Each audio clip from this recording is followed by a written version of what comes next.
할렐루야. 오늘 주일 2부 예배에 나오신 우리 성도 여러분 한 분 한 분을 주님의 이름으로 축복하고 환영합니다. 갑진 여세의 첫날 이 아침에 우리 하나님 앞에 나와서 신년주일 감사 예배를 우리가 하나님 앞에 드리고 있는데, 여러분 1년 동안 여러분의 영혼이 잘 된 것처럼 범사가 잘 되고 강건한 은혜가 있기를 축복합니다. 송구영 신예배를 드리고 신년 축복 안수 기도를 하는데, 기도 제목을 이렇게 적어 오신 것들을 이렇게 보니까 참 다양한 기도 제목들이 있어요. 많은 분들이 이제 가정의 행복과 건강을 위해서 기도 제목을 적으셨는데요. 어떤 분들은 사업을 위해서, 또 어떤 분들은 대학 입시를 위해서, 어떤 분들은 배우자를 위해서, 또 어떤 분들은 여자친구를 위해서 이렇게 기도의 제목을 적었더라고요. 오늘은 새해 첫 주일인데 여러분이 적어냈었던 그 기도의 제목들 하나하나가 올 한 해 다 주님 은혜 아래서 응답되는 귀한 역사가 있기를 바랍니다. 그런데요, 때로는 이런 소원들 하나하나가 어떤 사람에게는 사치처럼 느껴지는 사람들이 있어요. 어떤 사람들일까요? 한국전쟁 당시에 종군 기자로 참전했었던 미국의 마가렛 허킨스라고 하는 여성 종군 기자가 있었는데요. 이분은 당시 전쟁 전황을 전 세계에 생생하게 알렸다라고 하는 그 공로를 인정받아서 퓰리처상까지 받은 기자입니다. 엄동설한 매서운 강추위가 몰아치고 있었어요.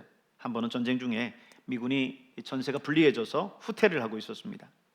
그때 어느 병사 하나가 얼마나 오랫동안 면도를 못했는지 덥수룩한 얼굴에 수염이 자랐는데, 이 수염에 고드름이 대롱대롱 매달려 있더랍니다.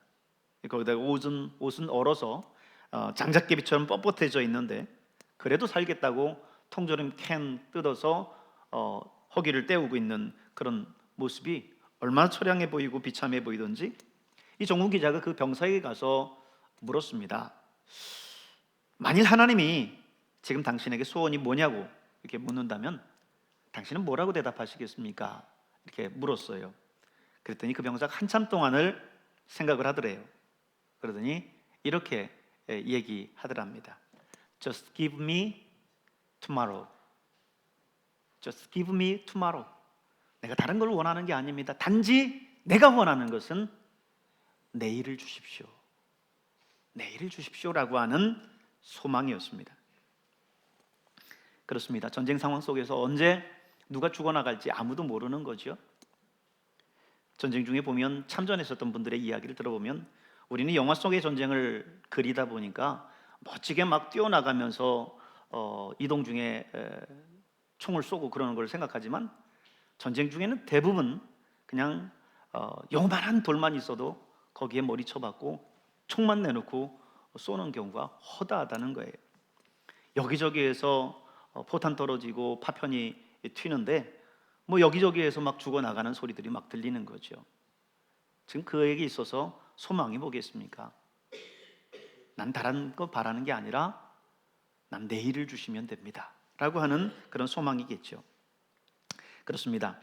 이 병사처럼 내일을 알 수 없기 때문에 그 내일에 대한 그 절박함으로 살아가는 사람들이 있습니다.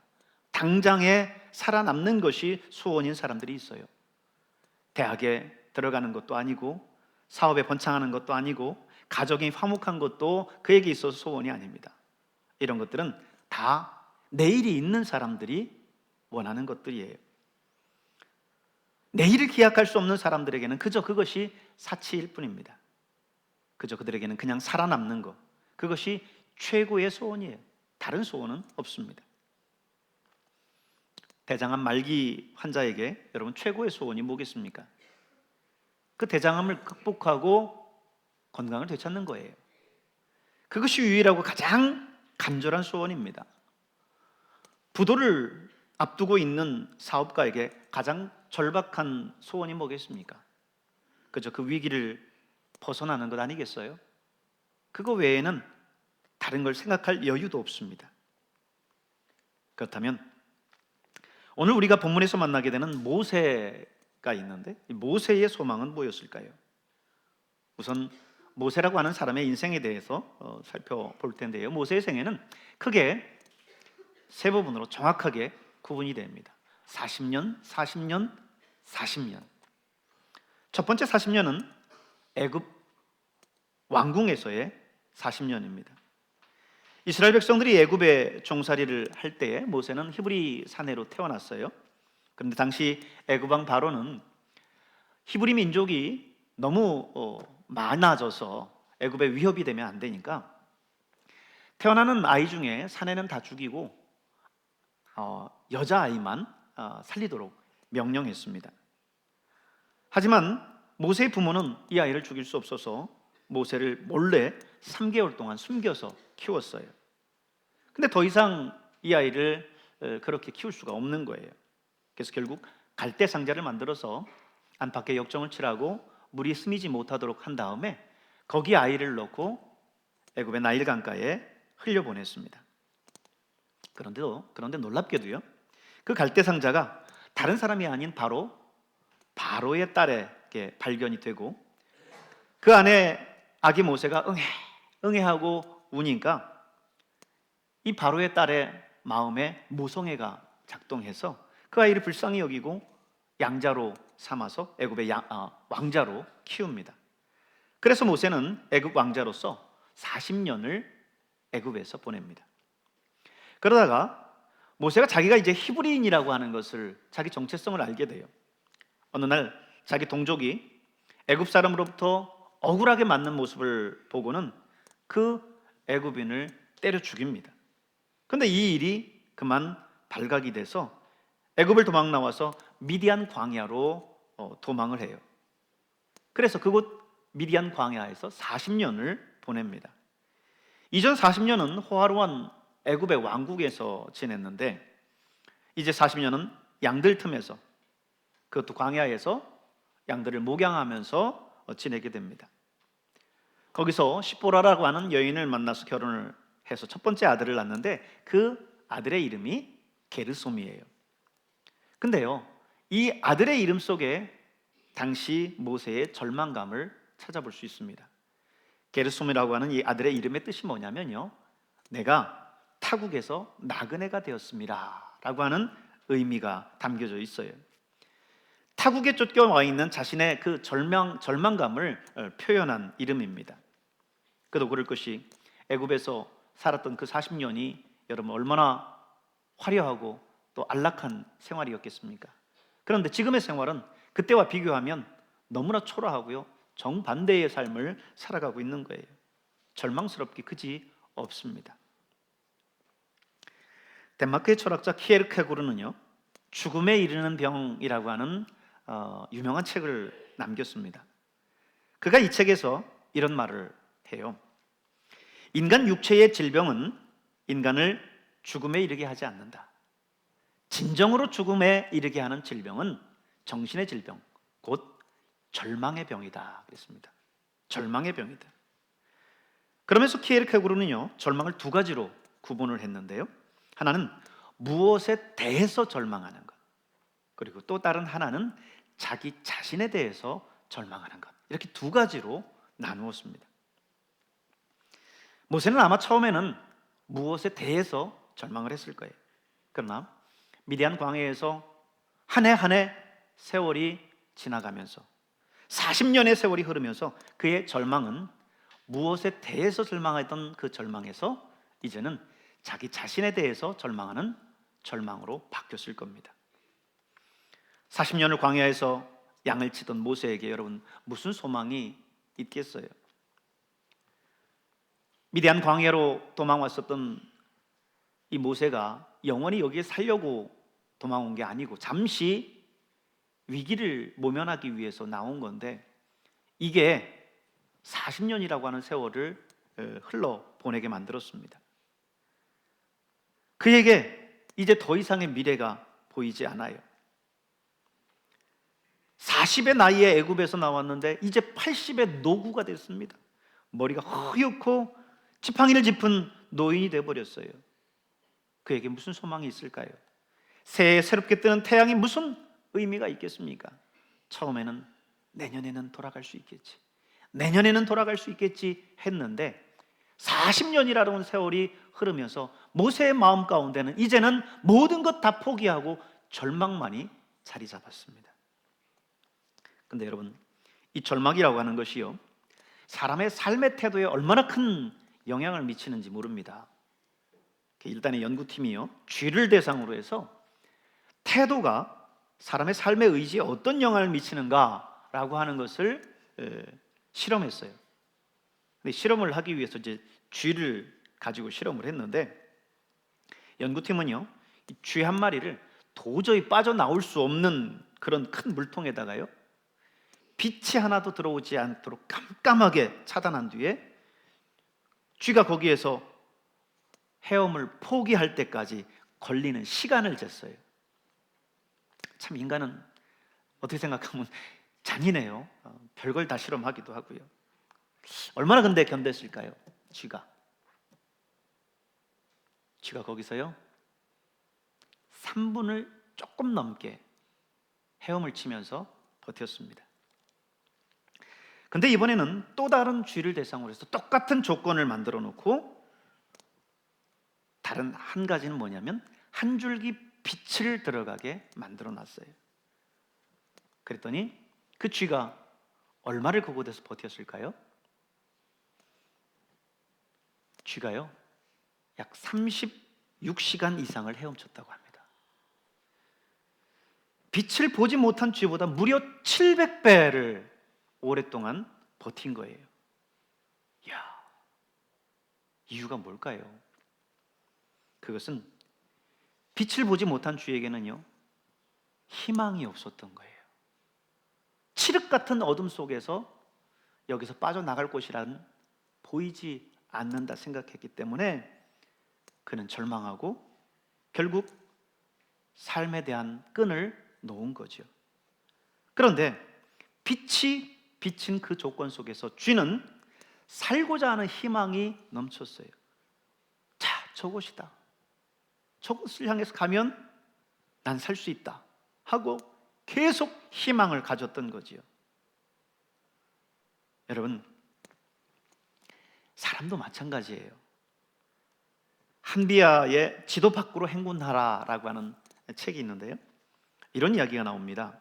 이제 구호 자금을 가지고 사람들을 구호하는데, 한 마을에는요 그들이 농사져서 먹을 수 있는 씨를 나눠줬어요. 그런데 이 구호 자금이 한정돼 있다 보니까 바로 옆 마을은 씨를 나눠줄 수 없었어요.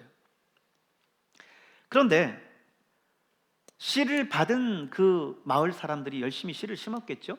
근데 안타깝게도 기근 때문에 거기에 이제 있었던 그 사람들이 씨를 심었는데 그 씨가 그 다음 해에 이제 싹이 나지를 않고 열매를 소출을 거둘 수 없었던 거예요.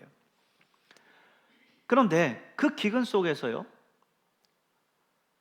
씨를 나눠줬었던 그 마을은 사람들이 한 사람도 굶어 죽지 않았는데, 씨를 나눠주지 않은 마을 사람들은 굶어 죽는 사람들이 속출했어요. 왜 그럴까요? 씨를 나눠준 사람들도 못 먹기는 마찬가지거든요. 근데 그들에게는 소망이 있어요. 내일이 있어요. 희망이 있어요. 저곳에서 지금 당장은 여러 가지 악조건 속에서 싹을 틔우지 못하고 있지만 저 중에라도 얼마라도 분명히 싹이 나서 소출을 거둘 수 있을 거다라고 하는 희망이 있었어요. 근데 이곳은 심지 않았기 때문에 내일의 희망이 없는 거예요.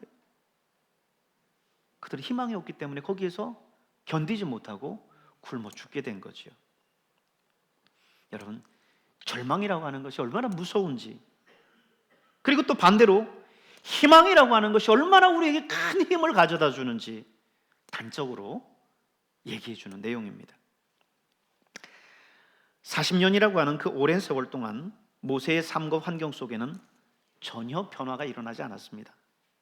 나아질 기미가 보이지 않았어요. 40살에 혈기방장하고 무엇이든 내가 이 나이에는 할 수 있다라고 생각했었던 그 나이에 이제 애굽에서 나오게 됐고, 지금 40년이 들어서 어느덧 80세에 머리가 허옇게 센 그런 나이가 돼버렸습니다. 그러니 모세에게 어떤 희망이 있겠어요? 아무런 희망이 그에게 없는 거지요. 모세는 그렇고 이스라엘 민족은 어떨까요? 이스라엘 민족은 무려 400년이 넘도록 애굽에서 지금 종살이를 하고 있습니다. 몇십 년을 식민지 생활에도 체념하고 포기하기 쉬운데 400년을 노예 생활을 했어요. 아마 그들의 DNA는 아주 애굽의 노예로 바뀌어 있었을 것입니다. 거기에 무슨 희망이 존재했겠어요? 그저 절망뿐이었을 겁니다. 여러분, 이게 인간이에요. 그렇다면 여러분, 우리는 다를까요? 우리 역시 다를 게 없어요. 똑같습니다.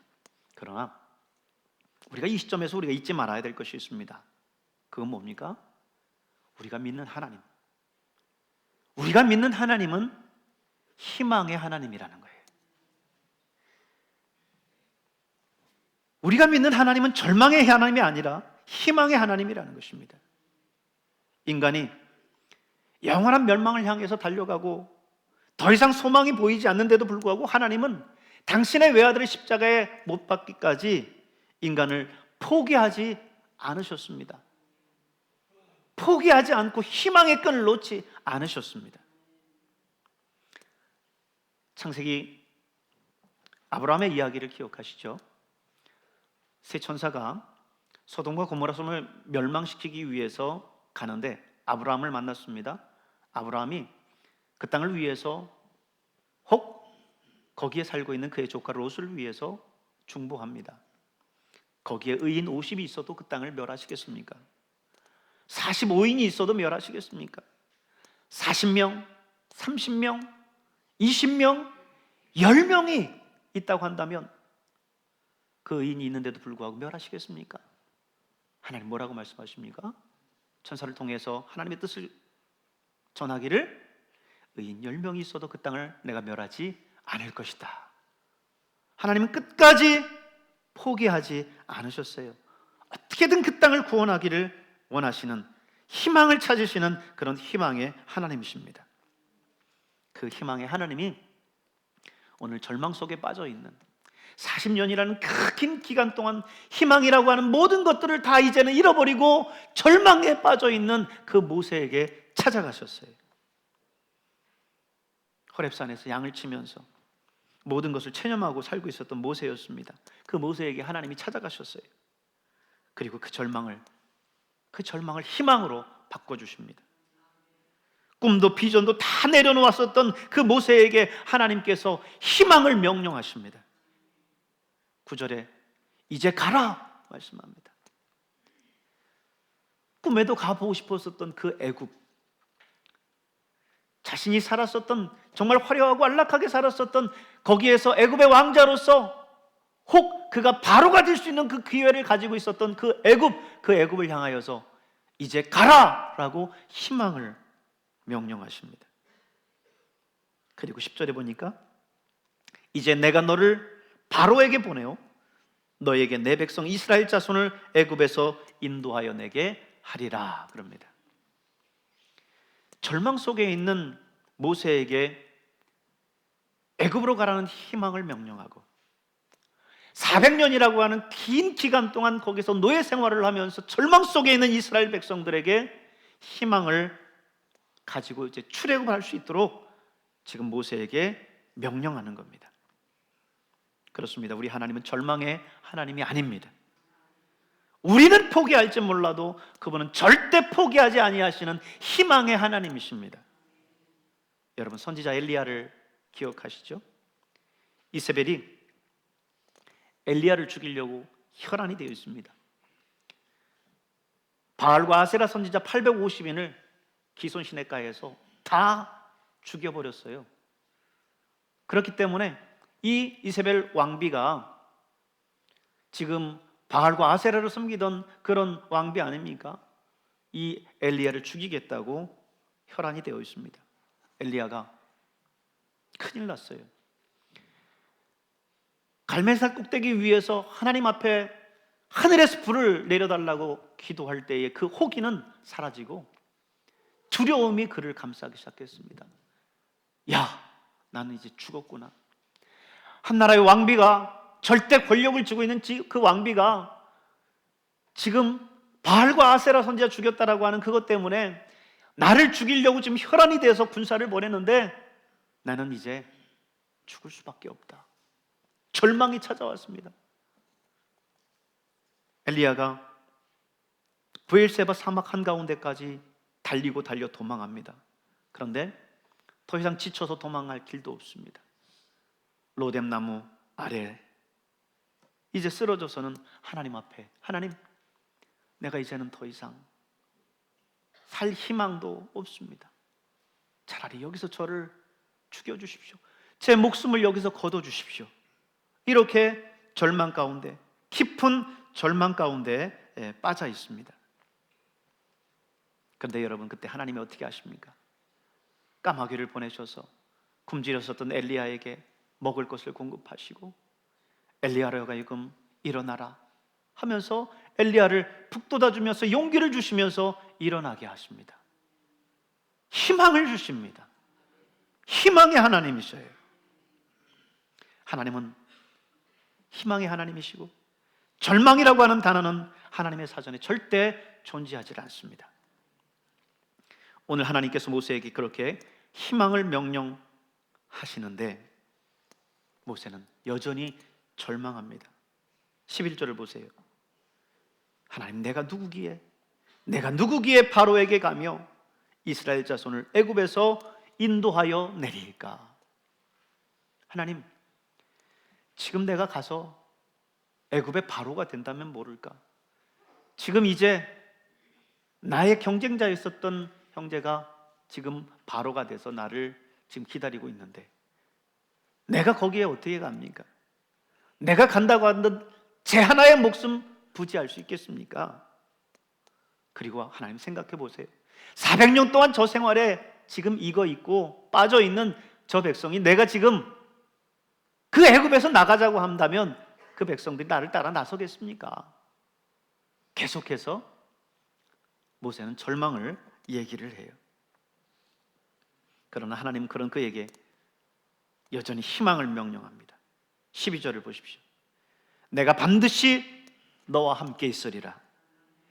내가 그 백성을 애굽에서 인도하여 낸 후에 너희가 이 산에서 하나님을 섬기리니 이것이 내가 너를 보낸 증거니라. 내가 반드시 너와 함께 할 거다. 희망을 주십니다. 여러분, 여러분이 꿈을 꾸지 않아도요, 하나님은 여러분을 향해서 꿈을 꾸시는 분입니다. 하나님이 포기하지 않는데 왜 여러분의 인생을 포기합니까? 최근 연예인들의 극단적인 선택의 소식들을 접하면서 모든 국민들이 안타까워하고 있습니다. 희망의 하나님을 부여잡고 아무리 절망스럽지만 그 절망의 구렁텅이 속에서 한 줄기 빛이 되어서 우리를 인도하시는 하나님을 바라봤다면, 그 하나님을 의지했다면, 그 희망을 놓지 않았다면 살 수 있었을 텐데 라고 하는 그런 안타까움이 있습니다. 여러분, 꿈을 포기하지 마시고 희망을 포기하지 마시길 바랍니다. 절망이 이 새해에도 어김없이 여러분을 찾아올 겁니다. 여러분으로 하여금 계속 인생 속에서 좌절하게 하고 포기하고 싶게 만들고 우울하고 슬프게 만들 겁니다. 그러나 그때 여러분 절망하지 마시고 희망의 하나님을 부여잡기 바랍니다. 우리에게 희망을 명령하시는 그 하나님을 바라보시길 바랍니다.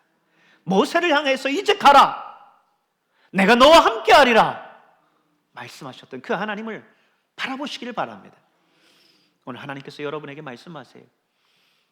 2024년도 새해, 이 새해를 향하여서, 이 내일을 향하여서 이제 가라. 내가 반드시 너와 함께 할 것이다.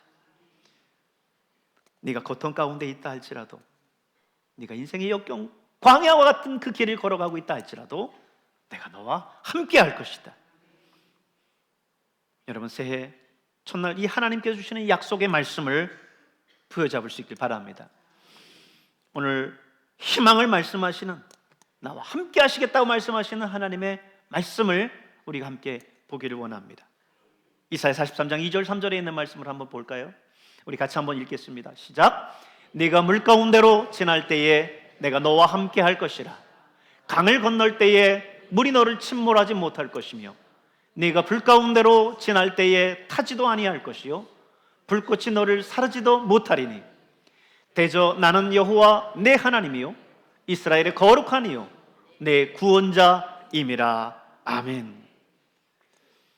여러분이 물 가운데 지날지라도 물이 여러분을 침몰치 못하게 하나님이 함께 하실 것이고, 여러분이 불 가운데 지날지라도 불꽃이 여러분을 사르지 못하도록 우리 하나님께서 함께 해주실 것입니다. 신명기 11장 12절의 말씀을 보면 세초부터 세말까지 내 하나님의 눈이 항상 그 위에 있느니라 말씀하셨습니다. 마태복음 28장 29절에 보면 볼지어다 내가 세상 끝날까지 너희와 항상 함께 있으리라 말씀합니다. 사랑하는 여러분, 이 2024년도 이 새해 여러분과 함께 하신 그 하나님을 부여잡으시고 희망을 향해서 나아갈 수 있는 여러분 될 수 있기를 주님의 이름으로 축원합니다. 기도하겠습니다.